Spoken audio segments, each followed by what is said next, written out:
Free Books Tube is glad to present Through the Gates of Good, or Christ and Conduct, by James Allen. Introduction.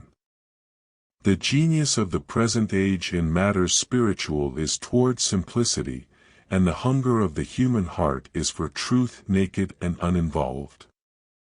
That hunger will eventually bring about, is already bringing about, its own satisfaction, and here and there are men and women who, passing through the gateway of self-conquest, are entering into possession of the transcendent righteousness.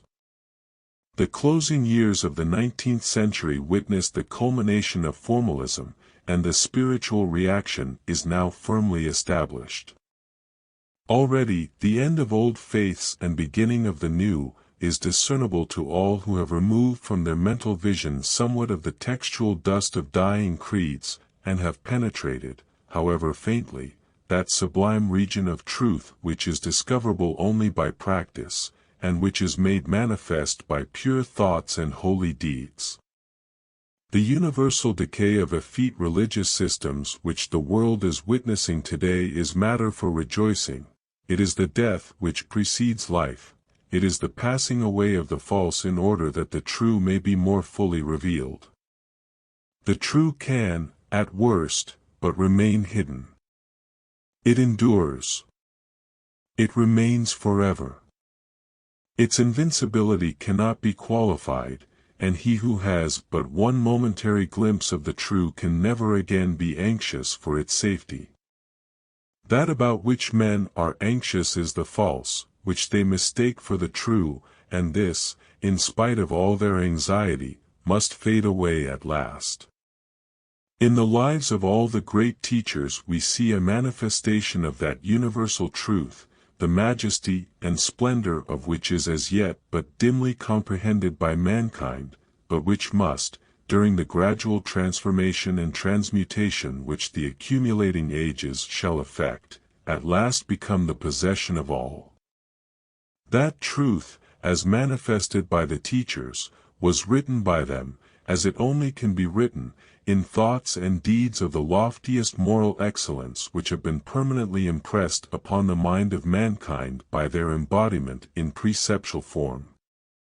It is to the sweet lives and inspiring words of these mighty teachers that the eyes of a hungering and thirsty world are again being turned, and the light of life is being lighted up, the world over, in hearts that are ready to attune themselves to the eternal song of love and peace.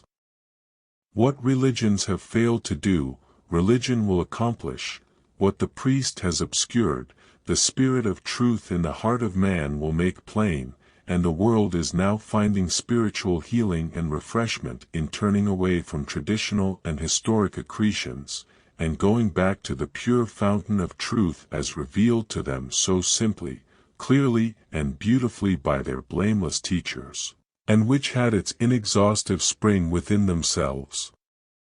To aid men and women, more particularly those in Christian countries, more speedily to find this abiding truth, these articles, setting forth the life and precepts of Jesus, were written. Formalism and self were heavy burdens to carry, and in directing the minds of men to blamelessness of conduct and purity of heart, I know I can leave the result with the supreme law, and that there are those who will read and, having read, will pass from the burdensome complexities of ignorance and formalism to the joyful simplicity of enlightenment and truth. James Allen. Chapter 1. The Gate and the Way. Strait is the gate, and narrow is the way, which leadeth unto life, and few there be that find it. Jesus a good man out of the good treasure of the heart bringeth forth good things. Jesus the supreme aim of all religions is to teach men how to live, and the learning and the living are religion itself. The purification of the human heart, the building up of a blameless life, and the perfecting of the soul, these are the great underlying and enduring factors in all religions and creeds the world over. That which is vital in every religion is the striving after, and the practice of, goodness, all things else are accretions, superfluities, illusions. Goodness, and by goodness I mean sinlessness, is the beautiful and imperishable form of religion, but creeds and religions are the perishable garments, woven of the threads of opinion, in which men clothe it. One after another religions come and go, but religion, being life itself, endures forever. Let men cease to quarrel over the garments and strive to perceive the universality and beauty of the indwelling form, thus will they become wedded to it, will become one with the supreme goodness. Religion is goodness, goodness is religion. We know nothing higher than goodness. We can conceive of nothing more beautiful than goodness. Beholding the perfect goodness, men call it God. Seeing that goodness practiced by man, men worship him as God. We behold Jesus as a sinless man, in him is the perfect goodness revealed, not obscurely and metaphysically, but in all his words and deeds, and it is by virtue of his sinlessness that he is accepted as an exemplar and universal teacher. The teachers of mankind are few.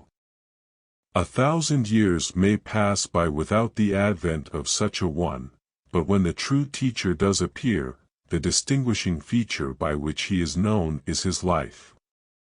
His conduct is different from that of other men, and his teaching is never derived from any man or book, but from his own life. The teacher first lives, and then teaches others how they may likewise live.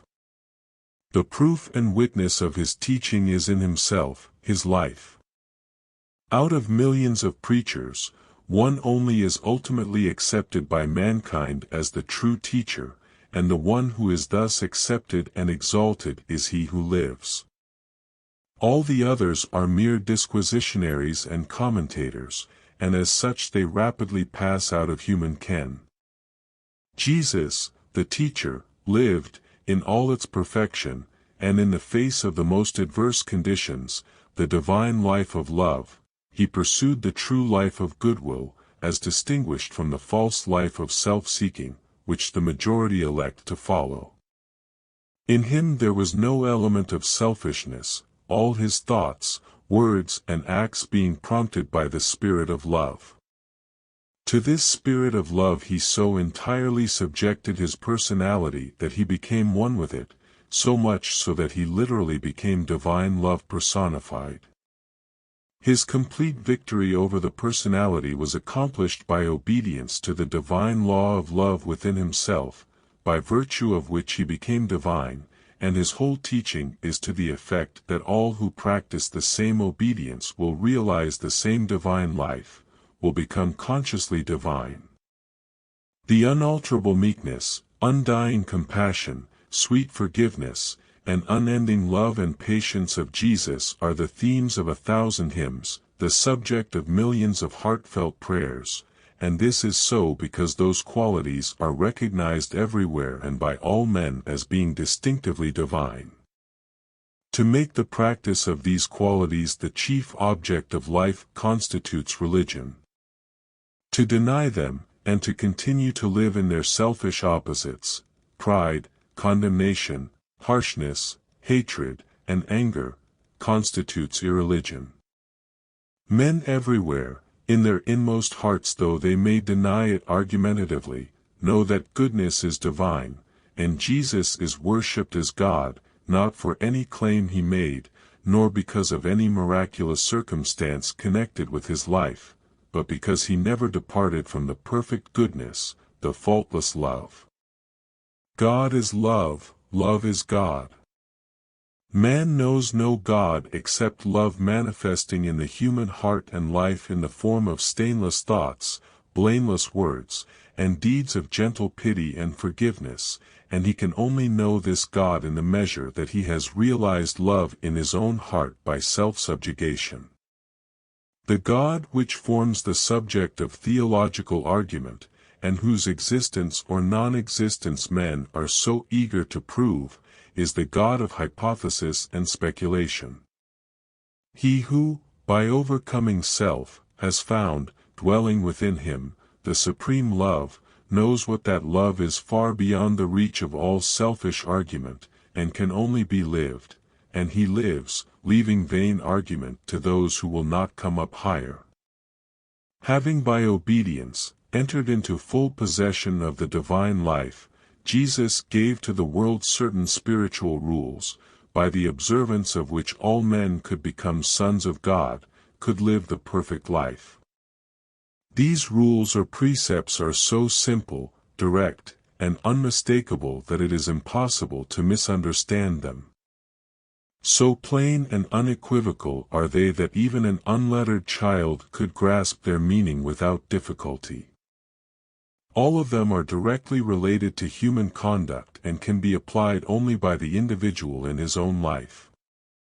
To carry out the spirit of these rules in one's daily conduct constitutes the whole duty of life, and lifts the individual into the full consciousness of his divine origin and nature, of his oneness with God, the supreme good.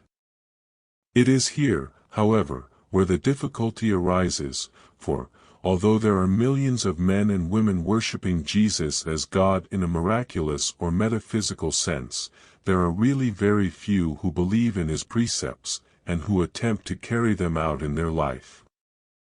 In the precepts themselves there can be no difficulty or misunderstanding.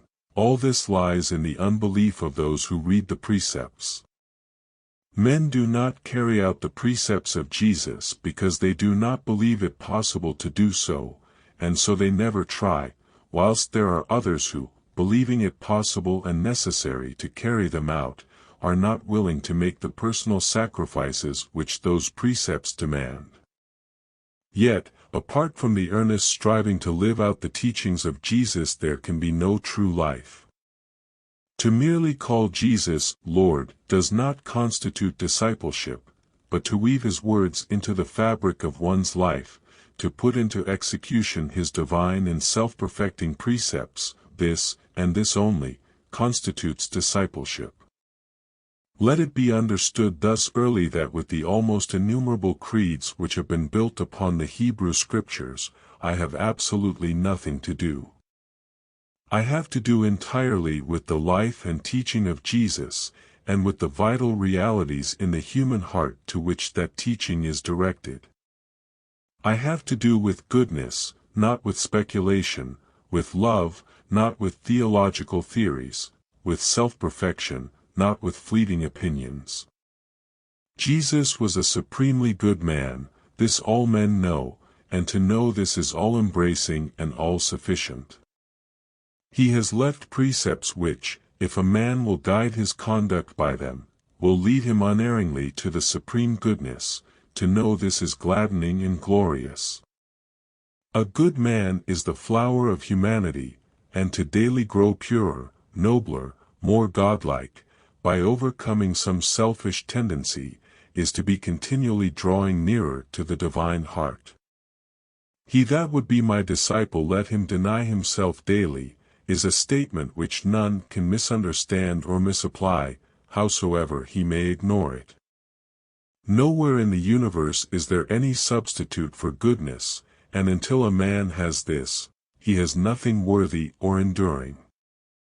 To the possession of goodness there is only one way, and that is, to give up all and everything that is opposed to goodness.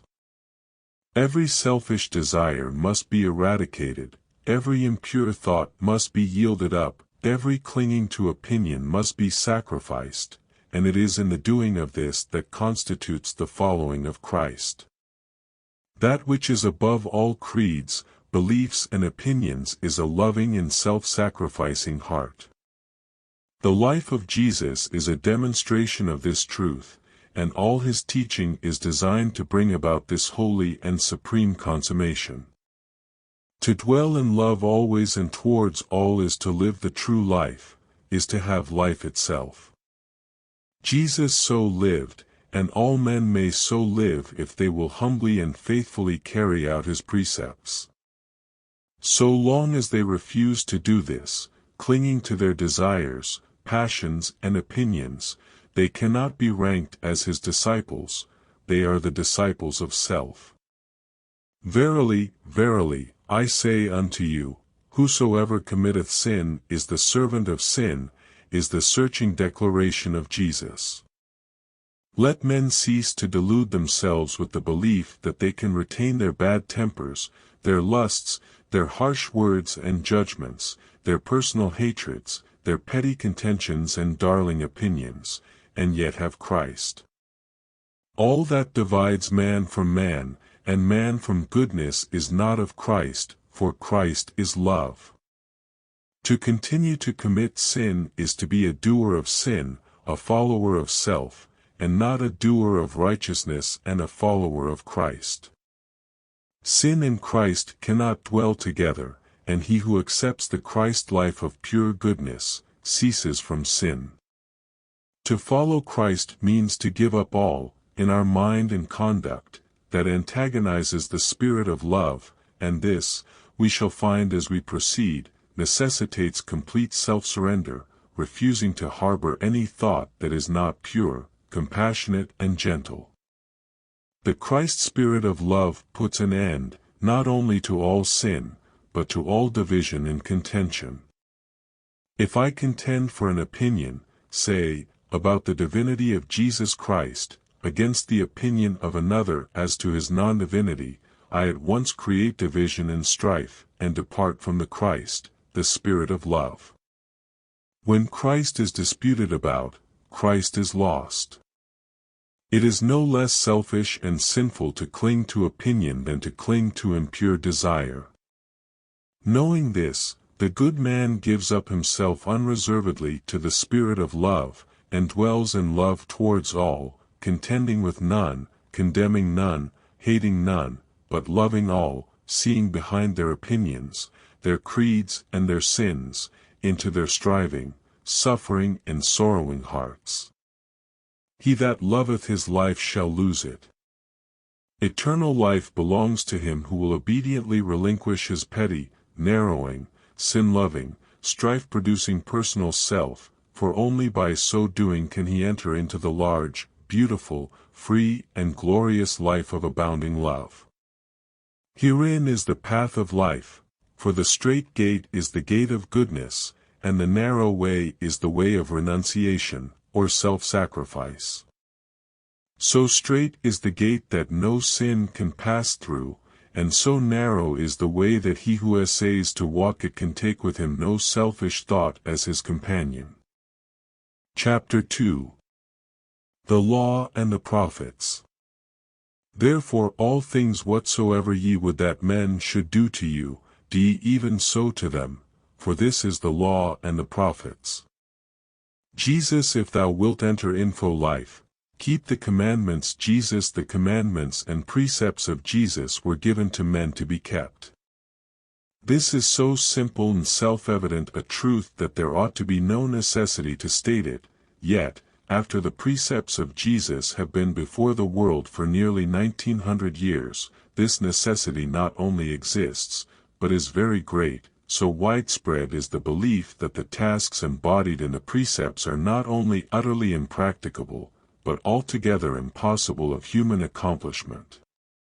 This disbelief in the possibility of carrying out the divine commands is the primary delusion, due to ignorance, in which men are caught, and it is impossible for any man to comprehend spiritual things until he destroys it. The words of Jesus are the direct outcome of an intimate knowledge of divine law, and his every utterance is in harmonious relationship with the eternal substance. This a man finds as he molds the spiritual life contained in those words into his own life, that is, as he succeeds in living the precepts. Let us now examine these precepts, and see how they are to be carried out, and what they imply and involve. Most of them are embodied in the Sermon on the Mount, and all of them are directly related to individual conduct, so that there are only two possible ways of dealing with them, namely, to practice them or to ignore them. It is not necessary for me to refer to them all separately, as, not only have my readers the Bible at their command, but each precept is based upon the same divine principle, and to learn the spirit of one is to know the spirit of them all. Indeed, seeing that not only all the precepts, but that the whole duty of life in its human and divine relationship has been embodied in the 17 words, all things whatsoever ye would that men should do unto you, do ye even so unto them, it is only necessary to refer to the other precepts in order to elucidate the carrying out of this one, for in learning this one precept, the whole range of spiritual life and knowledge is involved. This is the law and the prophets. The precept is extremely simple, this is why men have failed to understand it and to put it into effect. Its application, however, to the soul of the individual leaves no room for selfishness and self-compromise, and so comprehensive is it that to carry it out in its entirety means the attainment of Christ-like perfection of character. But before a man can put it into practice, he must strive to understand it, and even this initial step necessitates a self-surrender which few are willing to make.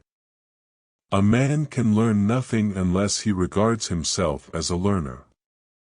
Before a man can learn anything of the divine spirit within, he must come to the feet of Christ divested of all of his desires, his opinions and views, yea, even of his cherished ideal, regarding himself as a little child, knowing nothing, blind and ignorant, seeking knowledge. Before this attitude of humility is adopted, the attainment of divine life and knowledge is impossible, but he who will adopt it will rapidly enter into the highest revelations, and the carrying out of the precept will soon become easy and natural to him. Having clothed himself with humility, the first questions a man asks himself are, how am I acting towards others? What am I doing to others? How am I thinking of others? Are my thoughts of and acts toward others prompted by unselfish love, as I would theirs should be to me, or are they the outcome of personal dislike, of petty revenge, or of narrow bigotry and condemnation? As a man, in the sacred silence of his soul, asks himself these searching questions, applying all his thoughts and acts to the spirit of the primary precept of Jesus, his understanding will become illuminated so that he will unerringly see where he has hitherto failed, and he will also see what he has got to do in rectifying his heart and conduct, and the way in which it is to be done. Such a man has become a disciple of Christ at whose feet he sits, and whose commands he is prepared to carry out no matter at what sacrifice to himself. 1 hour's daily meditation upon this precept, combined with a sincere wish to learn its meaning and a determination to carry it out, would rapidly lift a man above his sinful nature into the clear light and freedom of divine truth, for it would compel him to remodel his entire life, and to turn right round in his attitude towards others. Let a man, before acting, ask himself the question, should I like others to do this to me?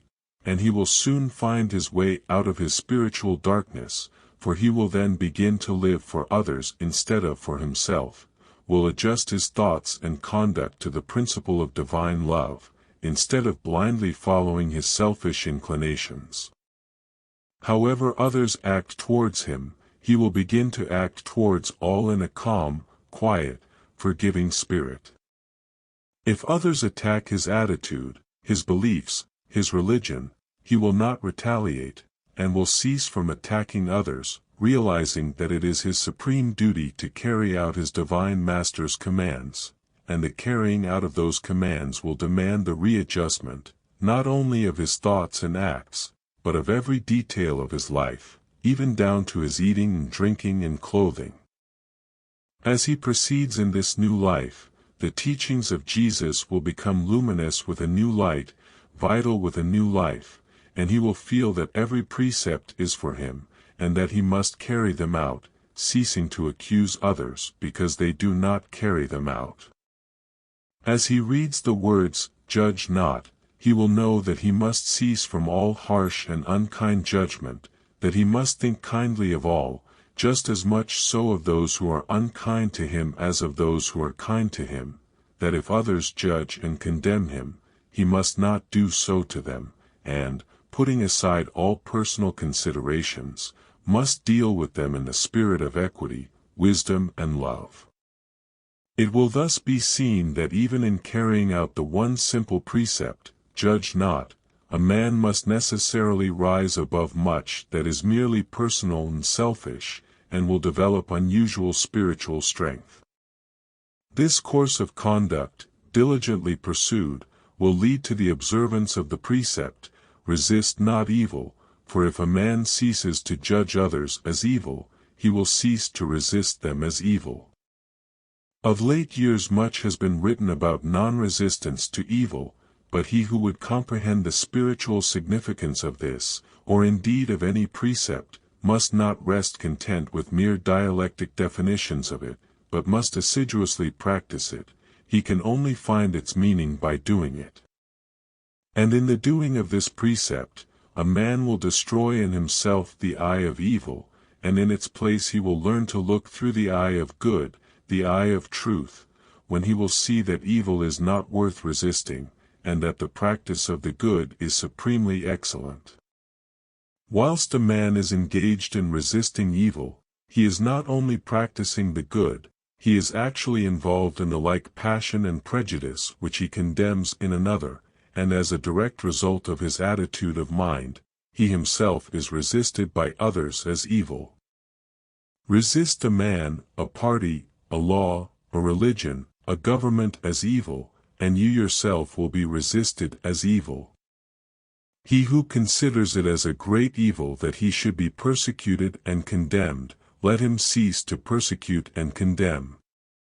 Let him turn away from all that he has hitherto regarded as evil, and begin to look for the good, taking passion, resentment and retaliation out of his heart, and he will very soon see that what he has all along been resisting as evil has no existence as such, and that it was merely an exaggerated and illusionary reflection of the passion and folly which were in himself. So deep and far-reaching is this precept that the practice of it will take a man far up the heights of spiritual knowledge and attainment, and when, by following its demands, he has so far purified and overcome himself as to see good and not evil in all men and all things, he will then be prepared to carry out a still higher precept, though one contained in the primary precept, namely, love your enemies. Over none of the precepts do men stumble more than this one, and the cause for such stumbling is near at hand and very plain.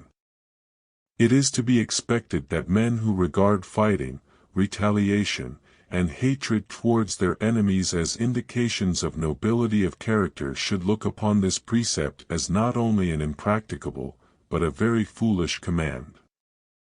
And from their standpoint of knowledge they are right.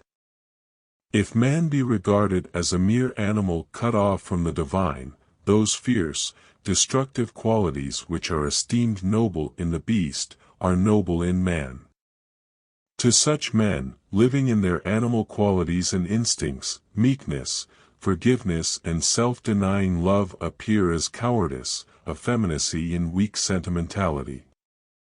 If, however, we recognize in man certain divine qualities, more active in some than others, but possessed in a measure by all, such as love, purity, compassion, reason, wisdom, etc., which lift him above the animal, then the precept, love your enemies, not only appears practicable, but is seen to represent the rightful and legitimate state of man. To the man, therefore, who says, "This is an impossible precept," I would say, you are right, to you it is impossible, but it is only your unbelief in the efficacy of those qualities which constitute goodness, and your belief in the power of the animal forces, that make it so. Reverse your attitude of mind, and the impossibilities will fade away. No man can carry out and understand this precept who is not willing to renounce his animal nature.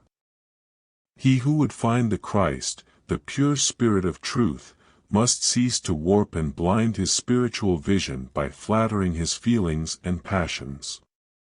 The source of all enmity within himself must be destroyed.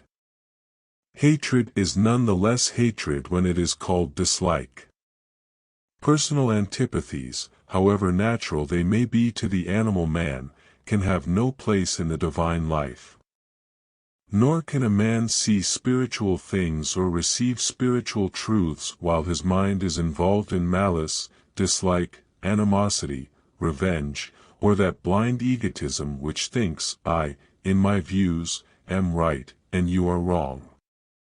The keeping, then, of the commandment, love your enemies, necessitates the removal, from the heart, of all hatred and egotism, and as this is accomplished, the principle of divine love, which is unchangeably the same towards all, the just and the unjust, the sinful and the saintly, takes the place, in the consciousness, of those violent animal and personal loves which are continually changing, and coming and going, and which are inseparably linked with their opposite of violent hatred. It is impossible to love one's enemies whilst living in the animal personality, for that personality is of the very nature of blind love and hatred. It is only by deserting the personal elements, that the impersonal, divine love which does not alter with the changing attitudes of others, is found, and can become the dominating factor in one's conduct, and when that is done, the disciple realizes that his true nature is divine. The love, then, which enables a man to deal kindly with his enemies, and to do to others as he would like others to do to him, irrespective of their attitude of mind, is not an emotion, impulse or preference, but a state of divine knowledge arrived at by practice, and as this knowledge is perfected in the mind, the eternal principles of the divine law of which the prophets spoke, and on which they stood, are comprehended. He who will keep the precepts of Jesus, will conquer himself and will become divinely illuminated. He who will not keep them will remain in the darkness of his lower nature, shut out from all understanding of spiritual principles and of the divine law. Herein, also, resides the infallible test of discipleship, for it was none other than Jesus the Christ who said, He that loveth me not keepeth not my sayings, and he that hath my commandments, and keepeth them, he it is that loveth me. Chapter 3. The Yoke and the Burden. Take my yoke upon you, and learn of me, for I am meek and lowly in heart, and ye shall find rest unto your souls. For my yoke is easy, and my burden is light. Jesus, be ye therefore perfect, even as your Father which is in heaven is perfect. Jesus' humanity is essentially divine. Every precept of Jesus rests upon this truth. If man were not divine, the precepts would be both worthless and meaningless, as there would be nothing within him, no divine spirit, to which they could appeal.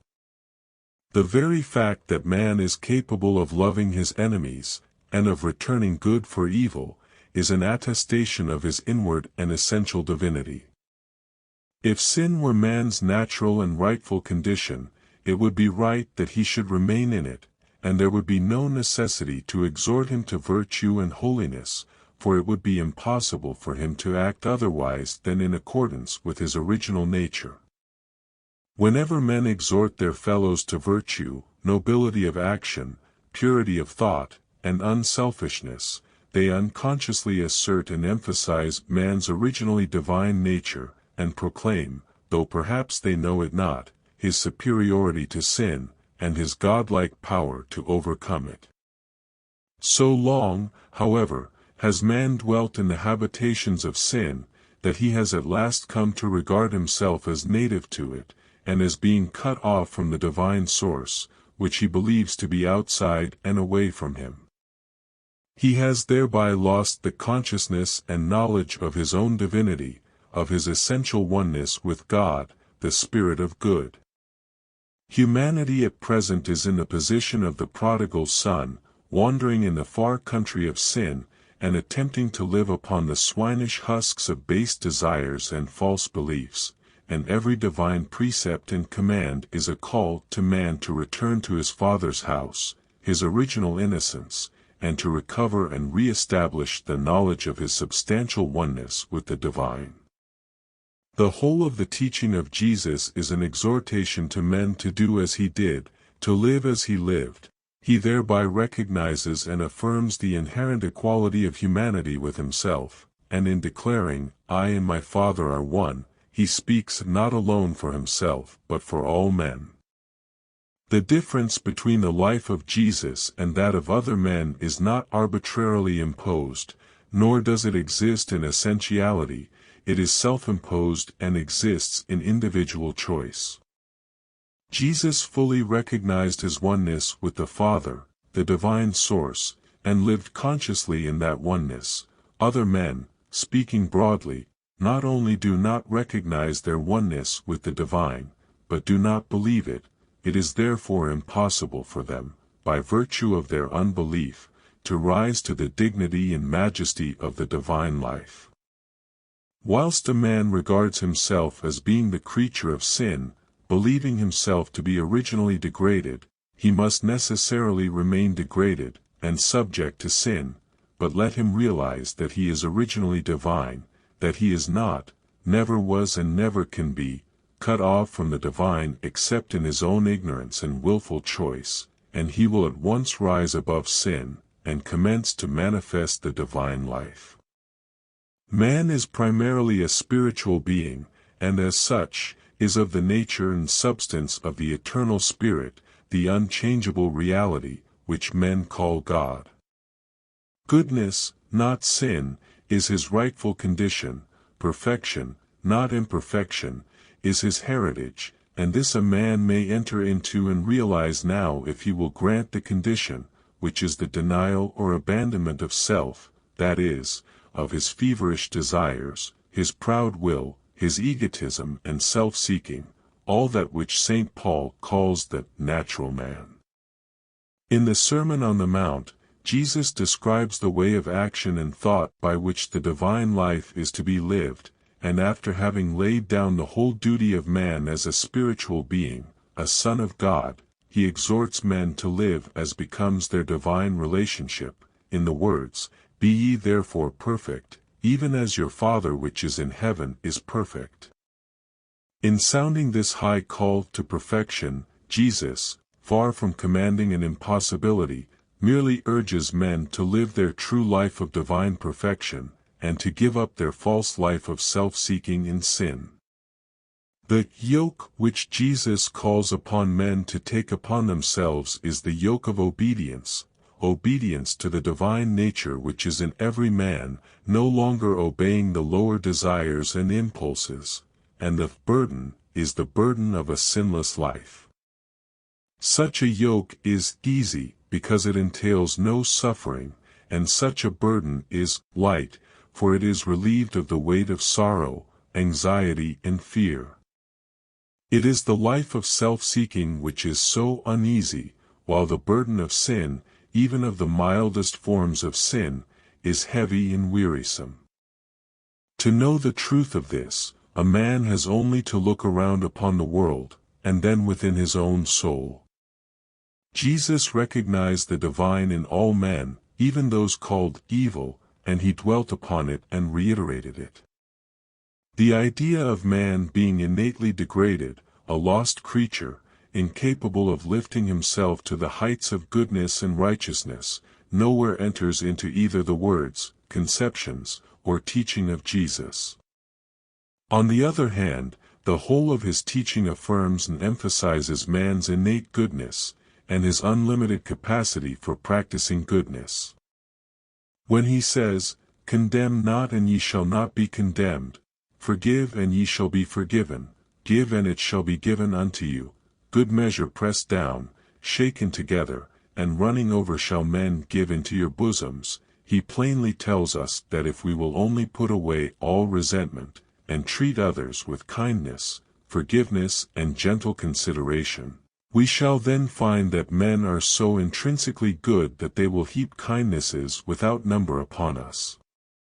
He who would find how good at heart men are, let him throw away all his ideas and suspicions about the evil in others, and find and practice the good within himself. Jesus also speaks of the righteous, and those who hunger and thirst for righteousness, of the meek, the merciful, the pure in heart, and the peacemakers, and declares that all such are blessed. He draws our attention to the fact that those who regard themselves as evil, are so far from being evil that they know how to give good gifts to their children, and that even the publicans and sinners return love for love. His testimony to the guileless innocence of little children seems to have been much overlooked and ignored by those who call themselves his followers, and in all his references to and treatment of the fallen, he looks behind and away from the surface defilement, which other men regard as the real man, and dwell upon and exaggerate its enormity, and sees and brings forth the divine beauty and goodness hidden away under the accumulation of sin. He speaks of sinners as captives and blind, and that it was his mission to preach deliverance and restore sight, clearly indicating that sin is foreign to man, and that sinlessness is his true state, and he even declares that men shall do greater works than he did. Nowhere in the whole range of history or inspiration is there to be found such testimony to the lofty nobility and essential purity and goodness, doubtless more or less latent, of human heart than in the words and deeds of Jesus. In his divine goodness he knew the human heart, and he knew that it was good.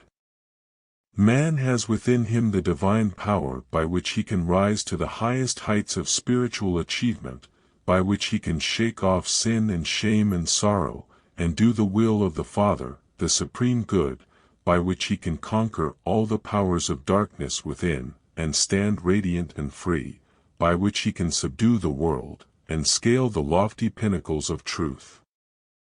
This can man, by choice, by resolve, and by his divine strength, accomplish, but he can only accomplish it in and by obedience. He must choose meekness and lowliness of heart, he must abandon strife for peace, passion for purity, hatred for love, self-seeking for self-sacrifice, and must overcome evil with good, for this is the holy way of truth, this is the safe and abiding salvation, this is the yoke and burden of the Christ. Chapter 4. The Word and the Doer. Whosoever heareth these sayings of mine, and doeth them, I will liken him unto a wise man which built his house upon a rock, and the rain descended, and the floods came, and the wind blew and beat upon that house, and it fell not, for it was founded upon a rock. Jesus, if ye continue in my word, then ye are my disciples indeed, and ye shall know the truth, and the truth shall make you free. Jesus, the gospel of Jesus, is a gospel of living and doing. If it were not this, it would not voice the eternal truth. Its temple is purified conduct, the entrance door to which is self-surrender. It invites men to shake off sin, and promises, as a result, joy and blessedness and perfect peace. There is one characteristic in the teachings of all those great souls who have been worshipped by mankind as saviors, and that is that they bring to light and appeal directly to the simple facts and truths of the soul and of life, and in the teaching of Jesus this feature stands out preeminently. Strictly speaking, he put forward no theory, advanced no creed, laid no claim to any particular views, and propounded no speculative philosophy. He was content to state that which is. Men are so taken up with their pleasures, theories, theologies, and philosophies that they cannot comprehend the simple facts of life, and it is supremely the office of the true teacher to bring men back to the simple and beautiful realities of their own souls. The false teacher, he who can perceive the simple truths of duty and of conduct, and does not see himself and other men as they are, when asked to point out the way of truth, will declare that it lies entirely in the acceptance of his own particular theology, and will warn the questioner against all other systems of theology. Not so, however, the true teacher, he who knows the human heart, and who sees life as it is, and particularly not so, Jesus, who when questioned of the way of life, always told his questioner to go and do certain things. Never once did he refer a questioner to any views, theories, or deftly woven philosophies of his own, or indeed of other men. He referred them to duty and to purity of life and conduct, and the only things he warned them against were their own sins. And, truly, this is all that is needful. A man either abandons sin or clings to it. If the former, he does all and realizes the law of life; if the latter, he does nothing, and remains ignorant, blind, without understanding. Truth is contained in conduct, and not in any system of thought, and to live purely and blamelessly is infinitely superior to all wordy doctrines. Let a man carefully study every system of theology, and he will at last find that one selfless thought, one pure deed, puts them all to shame. Truth is divorced from the controversies of the creeds, but it shines with undimmed luster in the self-forgetting deed. How beautifully this is illustrated in the parables of Jesus, and how forcibly it is brought out in many of the incidents of his life, particularly in that one recorded in the 10th chapter of Luke, where the lawyer asks, "Master, what shall I do to inherit eternal life?" The answer of Jesus is to ask him to repeat the chief commandment, which being done, Jesus simply says, "This do, and thou shalt live." Whereupon the lawyer, wishing to draw Jesus into an argument, in order, no doubt, to confound him, asks, "And who is my neighbor?" We then have the incomparable parable of the Good Samaritan, wherein Jesus shows in the simplest language and imagery, yet forcibly and unmistakably, that religious observances are so many vain and useless burdens unless accompanied by good deeds, and that the so-called worldly man who does unselfish deeds has already found eternal life, while the so-called religious man who shuts up his soul against mercy and unselfishness, is shut out from life. To comprehend the full force of this parable, it is necessary to bear in mind that the priests and the Levites were regarded by the Jews as being the highly favored and chosen of God, whereas the Samaritans were regarded as being entirely outside the pale of salvation. Jesus recognized no religion outside of conduct, and truly there is none. Pure goodness is religion, and outside it there is no religion. There are innumerable doctrines, and there is much strife and heated controversy, but a man is only truly religious when he succeeds in rising above these and this, and reaches that loving place in his heart where all hateful distinctions are burnt away by the pure flames of compassion and love. And in this divine place Jesus stood, and he calls other men thither to receive rest and peace. That Jesus was meek, and lowly, and loving, and compassionate, and pure, is very beautiful, but it is not sufficient. It is necessary, reader, that you also should be meek, and lowly, and loving and compassionate and pure. That Jesus subordinated his own will to the will of the Father, it is inspiring to know, but it is not sufficient. It is necessary that you, too, should likewise subordinate your will to that of the overruling good. The grace and beauty and goodness that were in Jesus can be of no value to you, cannot be understood by you, unless they are also in you, and they can never be in you until you practice them, for, apart from doing, the qualities which constitute goodness do not, as far as you are concerned, exist. To adore Jesus for his divine qualities is a long step towards truth, but to practice those qualities is truth itself, and he who truly adores the perfection of another will not rest content in his own imperfection, but will fashion his soul after the likeness of that other. To us and to all there is no sufficiency, no blessedness, no peace to be derived from the goodness of another, not even the goodness of God, not until the goodness is done by us, not until it is by constant effort, incorporated into our being, can we know and possess its blessedness and peace. Therefore, thou who adorest Jesus for his divine qualities, practice those qualities thyself, and thou too shalt be divine. The teaching of Jesus brings men back to the simple truth that righteousness, or right doing, is entirely a matter of individual conduct, and not a mystical something apart from a man's thoughts and actions, and that each must be righteous for himself, each must be a doer of the word, and it is a man's own doing that brings him peace and gladness of heart, not the doings of another. Millions of people worship Jesus and call him Lord, but Jesus does not leave us in any difficulty or doubt as to who are his disciples, as to who have entered into life.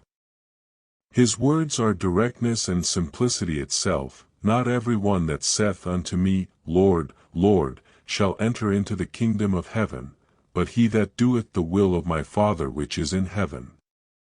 And again, why call ye me Lord, Lord, and do not the things which I say? And they are the doers of the Father's will who shape their conduct to the divine precepts. The doer of the word demonstrates and proves its truth in his own mind and life. He thus knows the eternal rock as a substantial reality within himself, and he builds thereon the temple of righteousness which no rains of grief, no winds of temptation and no floods of sin can destroy or undermine. It is only the doer of forgiveness who tastes the sweets of forgiveness. It is only he who practices love and mercy and righteousness who receives into his heart the overflowing measure of their blessedness, and none but he who dwells in peace toward all can know the boundless and immeasurable peace. Thus is the doer of the word the disciple indeed, and continuing in that word, becoming one with it in heart and mind, he knows the truth which frees the soul from the bondage of sin. Chapter 5. The Vine and the Branches. I am the vine, ye are the branches. He that abideth in me, and I in him, the same bringeth forth much fruit, for without me ye can do nothing. Jesus, come unto me all ye that labor and are heavy laden, and I will give you rest. Jesus the Christ is the Spirit of love, which is the abiding and indwelling reality in man.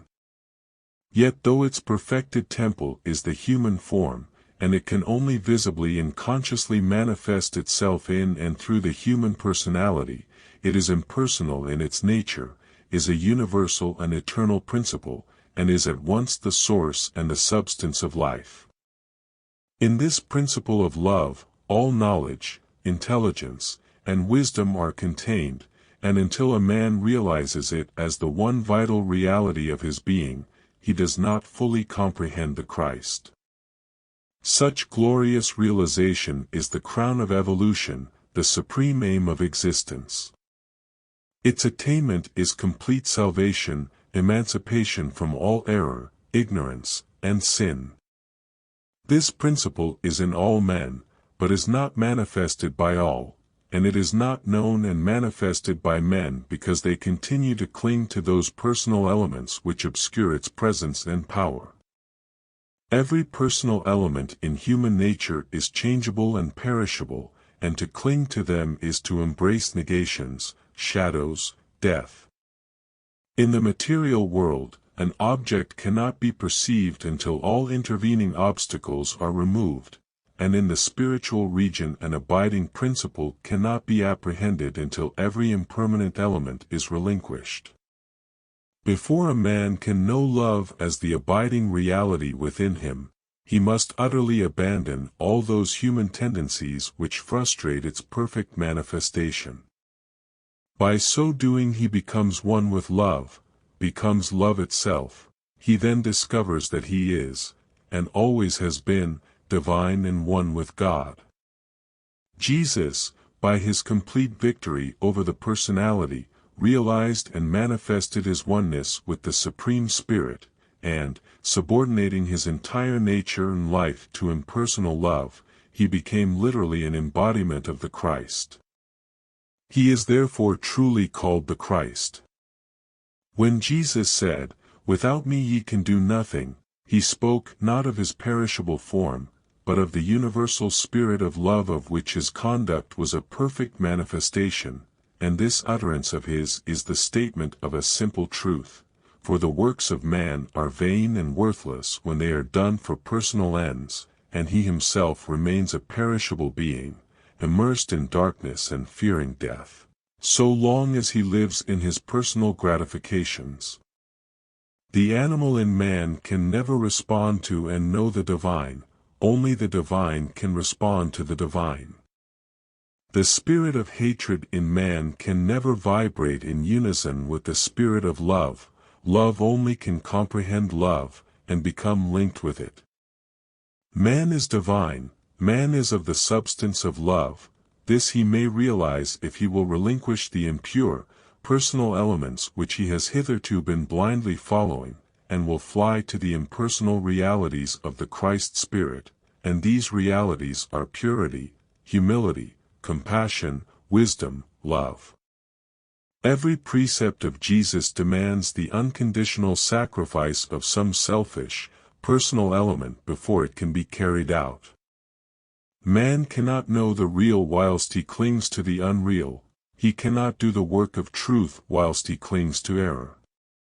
Whilst a man cherishes lust, hatred, pride, vanity, self-indulgence, covetousness, he can do nothing, for the works of all these sinful elements are unreal and perishable. Only when he takes refuge in the spirit of love within, and becomes patient, gentle, pure, pitiful, and forgiving, does he work the works of righteousness, and bear the fruits of life. The vine is not a vine without its branches, and even then it is not complete until those branches bear fruit. Love is not complete until it is lived by man, until it is fully understood by him and manifested in his conduct. A man can only consciously ally himself to the vine of love by deserting all strife, and hatred, and condemnation, and impurity, and pride, and self-seeking, and by thinking only loving thoughts and doing loving deeds. By so doing, he awakens within him the divine nature which he has heretofore been crucifying and denying. Every time a man gives way to anger, impatience, greed, pride, vanity, or any form of personal selfishness, he denies the Christ, he shuts himself out from love. And thus only is Christ denied, and not by refusing to adopt a formulated creed. Christ is only known to him who by constant striving has converted himself from a sinful to a pure being, who by noble, moral effort has succeeded in relinquishing that perishable self which is the source of all suffering and sorrow and unrest, and has become rational, gentle, peaceful, loving, and pure. Man's only refuge from sin is sinless love, flying to and dwelling in which, and abandoning all else as evanescent, unreal, and worthless, daily practicing love towards all in heart and mind and deed, harboring no injurious or impure thoughts, he discovers the imperishable principles of his being, enters fully into the knowledge of his oneness with eternal life, and receives the never-ending rest. Chapter 6. Salvation. This day is salvation come to this house. Jesus to Zacchaeus, behold, the kingdom of God is within you. Jesus, I have tried to show, in the 5 foregoing chapters, that the teaching of Jesus is based entirely on the perfection of conduct, and can be summed up in the one word goodness. Jesus manifested this goodness in his life, and his teaching is vitally powerful because it is rooted in his life, his conduct. His command, follow me, is literal and actual, not in the sense of a slavish imitation of the external details of his life, but in scaling, as he scaled, the heights of goodness and pity in love by the conquest of self.